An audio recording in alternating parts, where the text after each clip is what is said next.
kepemimpinan. Kalau pemimpin itu adalah orang yang memimpinnya. Contoh lah kalau kita lihat kepala daerah. Nah, itu pemimpinnya gitu, orangnya kepala daerah teh. Kemudian tadi kepemimpinan sudah dijelaskan dari awal bahwa kepemimpinan itu adalah sifatnya atau kemampuan yang dimilikinya.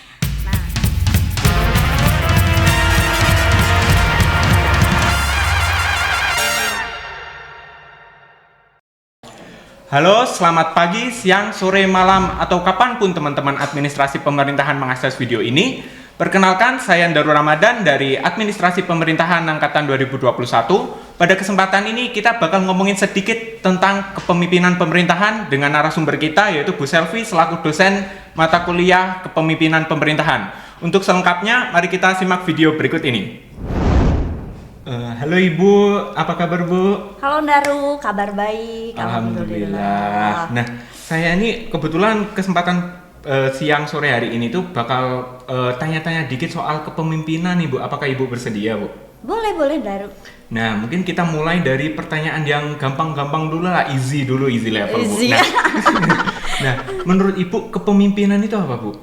Oke, kepemimpinan itu adalah bagaimana orang atau seorang pemimpin itu mempengaruhi orang lain, mempengaruhi bawahannya, pengikutnya, anggotanya. Untuk apa? Untuk mencapai sebuah tujuan di sebuah organisasi atau di instansi ya pemerintahan lah kita bilang, karena kita kan konteksnya pemerintahan ya.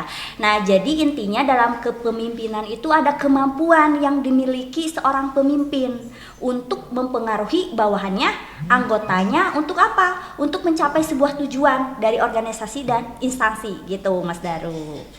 Oke, kemudian saya bingung nih, ada bedanya nggak sih Bu antara kepemimpinan dengan pemimpin itu Bu? Oke, apa sih bedanya kepemimpinan dan pemimpin gitu kan?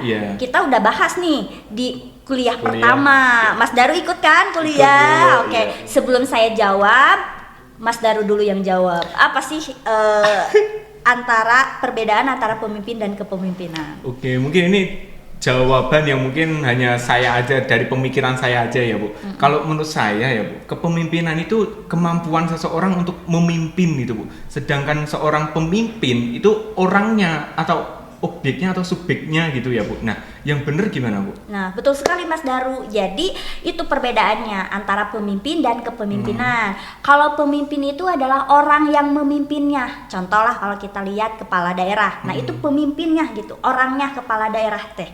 Kemudian tadi kepemimpinan sudah dijelaskan dari awal bahwa kepemimpinan itu adalah sifatnya atau kemampuan yang dimilikinya.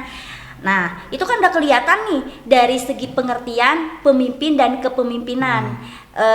Mas Daru harus udah bisa tahu nih. Jadi ya, pemimpin itu tadi orangnya yang memimpin, mau itu organisasi, mau itu di instansi. Kalau kepemimpinan itu adalah kemampuan yang dimiliki oleh seorang pemimpin, Mas Daru gitu. Oke, mungkin next question saya punya ada titipan pertanyaan nih Bu dari teman-teman di rumah soal gimana sih seorang pemimpin itu bisa muncul Bu? Apakah itu tiba-tiba muncul blek gitu atau ada proses-proses tertentu Bu? Oke, jadi pemimpin itu bisa dikatakan ya ada yang tiba-tiba muncul Mas Daru, ada yang perlu proses.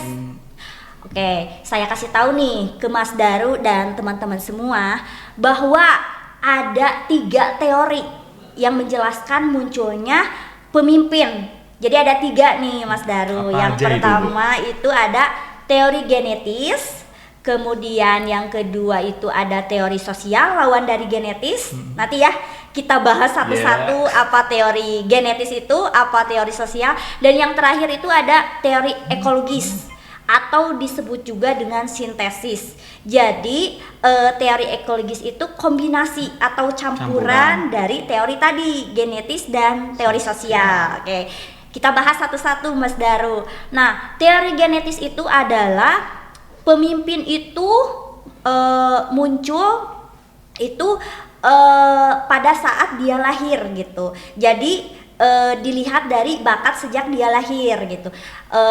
Intinya teori genetis itu kalau kita lihat nih di kerajaan-kerajaan kan biasanya itu turun-temurun ke anaknya. Nah itu kan bisa kelihatan bahwa anak tersebut itu sudah diturunkan dari orang tuanya untuk menitisi jadi seorang pemimpin. Iya, bakal pemimpin gitu ya. Iya, bakal pemimpin. Jadi udah kelihatan kan dari turunan itu gitu. Mas Daru juga kan orang Jogja, nah kan Jogja lovers. Iya, pride Bu. Pride. Jadi memang kalau di Jogja itu kan udah kelihatan nih contoh ya, si bapaknya seorang raja itu kan turun ke anaknya. Nah itu udah kelihatan bahwa si anaknya itu sudah terlihat di pada saat dia lahir. Jadi dia memiliki teori genetis diturunkan pada saat dia lahir gitu. Nah kemudian yang kedua ada teori sosial atau disebut juga dengan teori lawan dari teori genetis. Artinya teori sosial itu adalah pemimpin itu harus disiapkan, dididik dan dibentuk, tidak dilahirkan begitu saja. Jadi kebalikan tadi ya Mas Daru sama dengan teori genetis. Kalau teori sosial itu kebalikan dari genetis ya tadi. Selain harus ikut pendidikan, harus ikut juga pelatihan. Contohnya kayak apa sih pendidikan? Ya mengemban pendidikan lah. Kayak kita nih kuliah S1, S2 gitu kan. Pokoknya sampai jenjang pendidikan yang paling tinggi. Kemudian pelatihan, belajar bagaimana sih menjadi seorang pemimpin. Contohnya kayak belajar public speaking. Nah, kan orang tuh beda-beda ya. Kalau nggak dilatih public speaking bisa gemetaran. Bahkan kalau kita ngomong di depan umum bisa pipis di depan ya. Kalau nggak dilatih gitu. Makanya kita di sini apabila ingin menjadi seorang pemimpin itu perlu dilatih hal-hal seperti itu, kayak public speaking, terus bagaimana kita cara bekerja dengan tim gitu, bagaimana cara kita memotivasi orang, itu tuh kita harus belajar dalam pelatihan. Nggak kita dititiskan pada saat kita lahir. Nggak mungkin kan Mas Daru pas lahir tahu nih bagaimana cara public speaking yang benar gitu kan, bagaimana cara membuka kayak pidato seperti itu tanpa adanya latihan kan. Nah jadi teori sosial tersebut itu intinya harus dilatih dan harus mengikuti pendidikan gitu, tidak asal muncul begitu saja.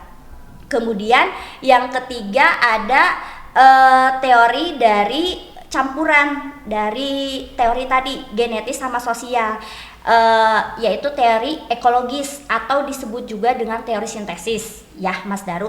Jadi munculnya sebagai reaksi dari kedua tadi antara teori genetis dan sosial. Jadi selain si seorang pemimpinnya itu dibuat pada saat dia lahir, muncul sifat-sifatnya pada saat dia lahir, teori ini juga didukung harus juga dengan tadi, belajar, dengan pelatihan, pendidikan dan lain-lain. Lalu apa sih yang ideal gitu kan?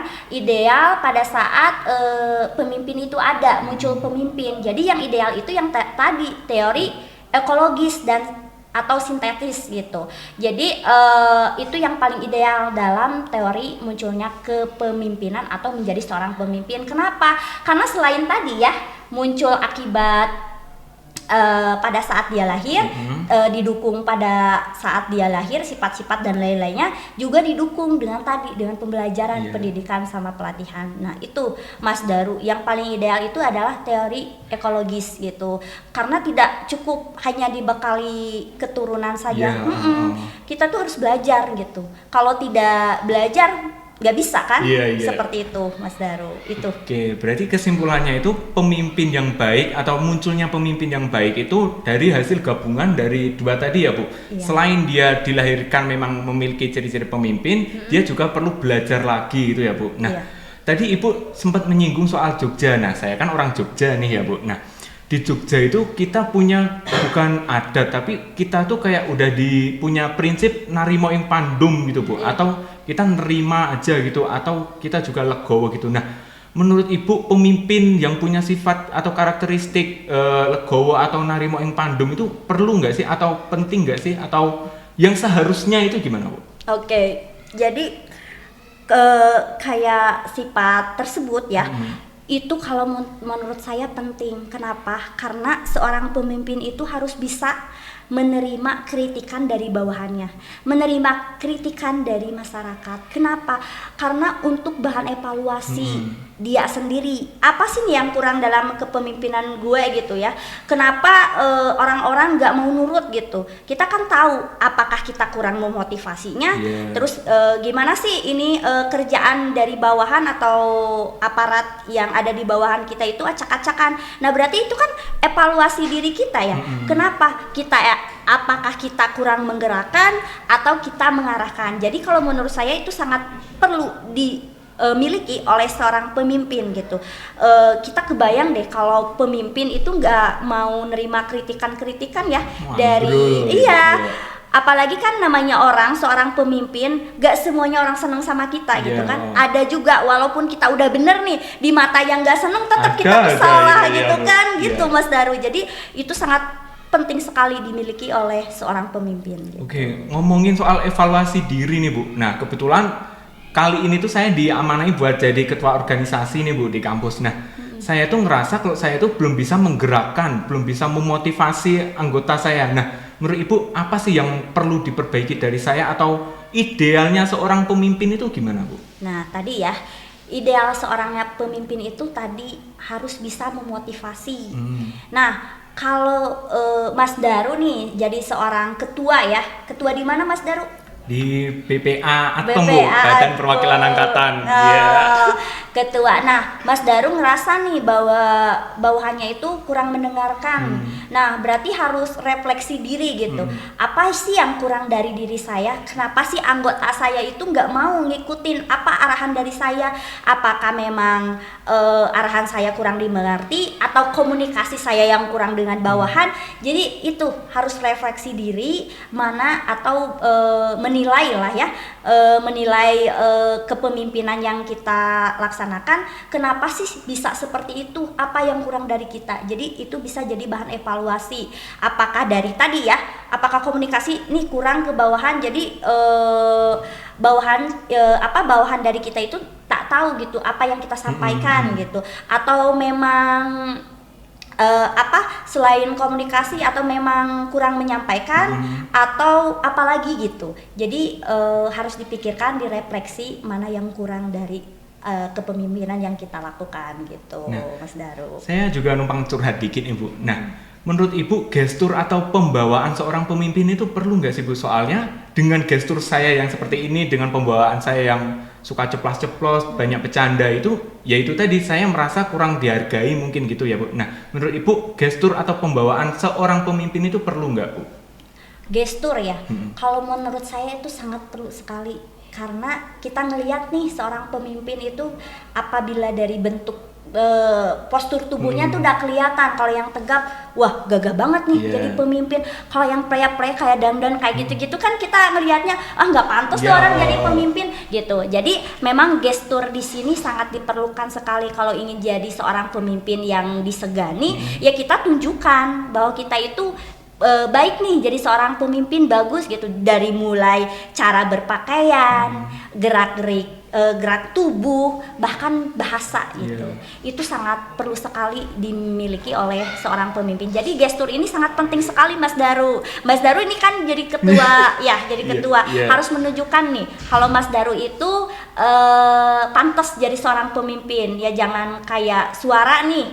Suara juga mempengaruhi gitu. Komunikasi kepada bawahan mempengaruhi gitu Mas Daru. Jadi ini sekaligus evaluasi diri langsung sama pakarnya nih teman-teman. Nah, tadi kita udah bahas soal definisi kepemimpinan, apa itu pemimpin dan teori munculnya pemimpin nih Bu. Nah, sekarang saya mau tanya, fungsi pemimpin itu apa sih Bu? Apa dia sekedar memimpin aja atau hanya menyuruh aja gitu Bu?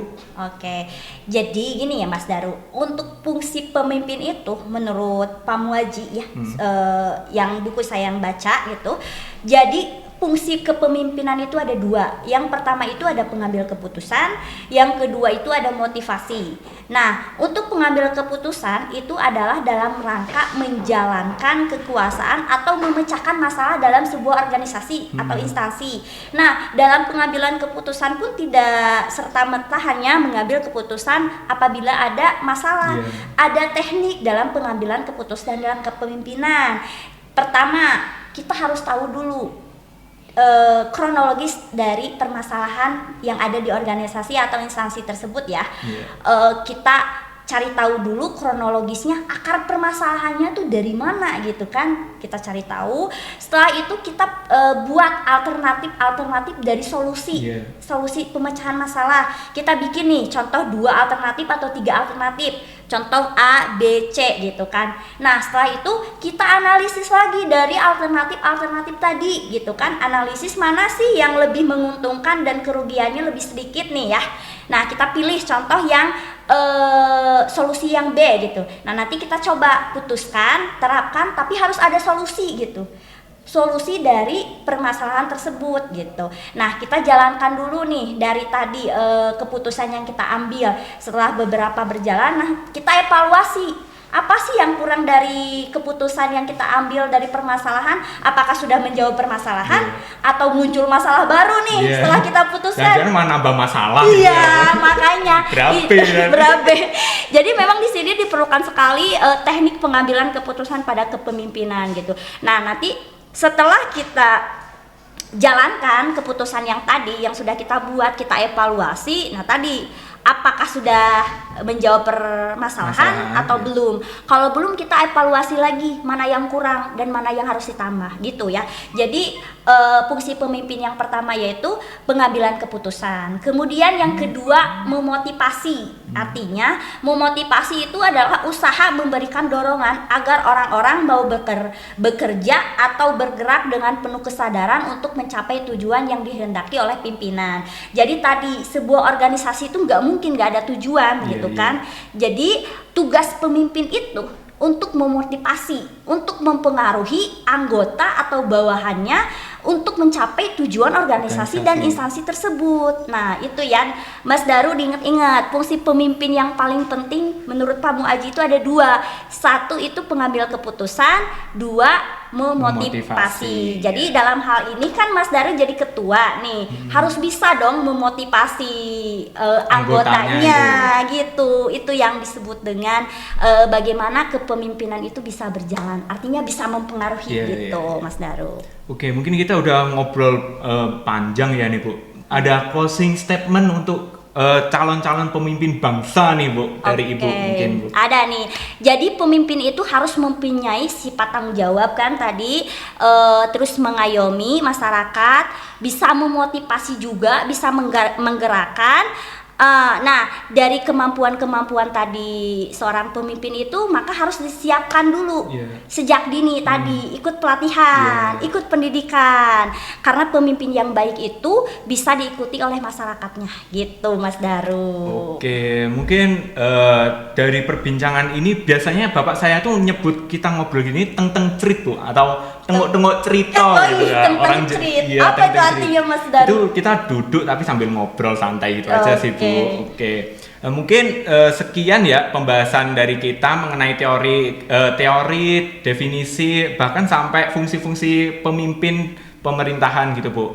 Mungkin sekian dari kami, saya Daru Ramadan dan Ibu Selvi selaku dosen mata kuliah kepemimpinan pemerintahan mengucapkan banyak terima kasih. Semoga dengan adanya podcast ini, ada video ini dapat membantu teman-teman administrasi pemerintahan yang lain untuk mengkaji atau belajar mengenai kepemimpinan pemerintahan seperti itu. Oke, terima kasih. Sampai jumpa. Sama-sama Bu. Semoga sehat selalu.